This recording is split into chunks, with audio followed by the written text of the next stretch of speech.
फक्त एका फोन कॉलवर तुम्ही 307 कसा काय मागू शकता? 302 किंवा मोकाचा हे तुम्ही कसा काय लावू शकता? फक्त एका फोन कॉलवर. आणि काल जो प्रकार झाला, परवाच्या दिवशी जो स्टंटचा प्रकार झाला, मी काल ओरडून सांगितलं होतं की शेवटी न्याय व्यवस्था कुठेतरी कुणाच्या तरी हातामध्ये कुणाला तरी बळी पडलेली आहे, हे आज प्रकर्षानं जाणवलं. फक्त एका स्टंटमुळं, लोकांच्या मागणीमुळं, चुकीच्या मागणीमुळं जर आज तुम्ही माझ्या माणसाला अडकवलं, ते बरोबर अडकवलेलंच आहे. ठीक आहे, तुम्ही अडकवले ना, तुम्ही अडकवाच, पण शेवटी आम्ही हे न्याय व्यवस्थेच्या ह्यानंच चालणार आहेत. कितीही तुम्ही अडकवण्याचा प्रयत्न केला तरी सत्य काय शेवटी लपून राहणार नाहीये, ते समोर येणारच आहे.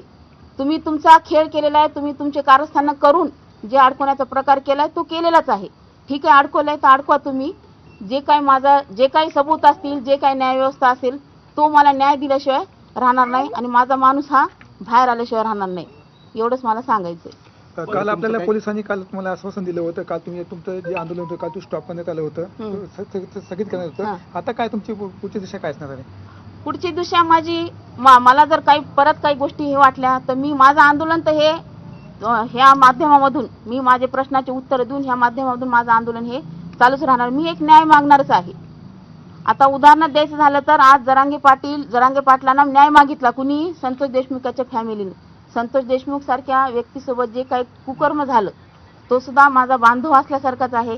त्याच्यासोबत जे काही कुकर्म झालं त्याला न्याय द्यायला आज जरांगे पाटील तिथं जातात. मग मला न्याय कोण देणार आहे? आज माझ्या नवऱ्यावर सुद्धा अन्याय झालेला आहे. मी सुद्धा एका समाजाची घटक आहे, मी सुद्धा एक माय बहीण आहे, मी सुद्धा एक महिला आहे. तर आज महिला म्हणून मी माझ्या नवऱ्यासाठी न्याय मागते. मला न्याय कोण देणार आहे? ह्याच्यामध्ये जे काही कट कारस्थान केलं जाते, जे काही तुमचे डावपेच टाकले जात आहेत, जे काही गोष्टी तुम्ही पुढे आणून त्यांना अडकवण्याचा प्रयत्न करतायत, ते प्रयत्न करून तुम्ही पूर्ण माझ्या नवऱ्याला वेठीस धरून त्यांना डांबून टाकलेले. ह्याचा न्याय मी मागायचा कुणाकडे? मी आज जरांगेकडेच न्याय मागते माझा, की तुम्ही जसा आज मराठा समाज म्हणून तिथं जाऊन न्याय मागतात, तर मी सुद्धा आज मराठा समाजाचीच व्यक्ती आहे. आज मी सुद्धा आज मराठा म्हणून पूर्ण महाराष्ट्रातल्या माझ्या मराठा बांधवांना आणि माझ्या वंजारी समाजाच्या माझ्या दुसऱ्या बांधवांना सुद्धा आवाहन करते की मला सुद्धा न्याय पाहिजे. आज माया बहिणीवर जर अन्याय होत असेल, त्यांच्या कुटुंबावर अन्याय होत असेल, तर तिला पूर्ण अधिकार आहे तो न्याय मागण्याचा, आणि तो न्याय मी आज मागत आहे. तो न्याय तुम्ही कसा देणार आहेत हे मला तुम्ही सांगावं.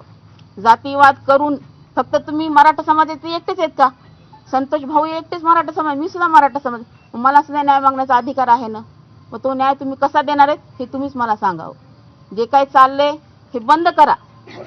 तुम्ही स्टेप बाय स्टेप तुम्ही मीडिया ट्रायल करून स्टेप बाय स्टेप माझ्या नवऱ्याच्या एक गोष्टी बाहेर काढल्या. मी सुद्धा तुम्हाला स्टेप बाय स्टेप सांगत जाईल. ज्यांनी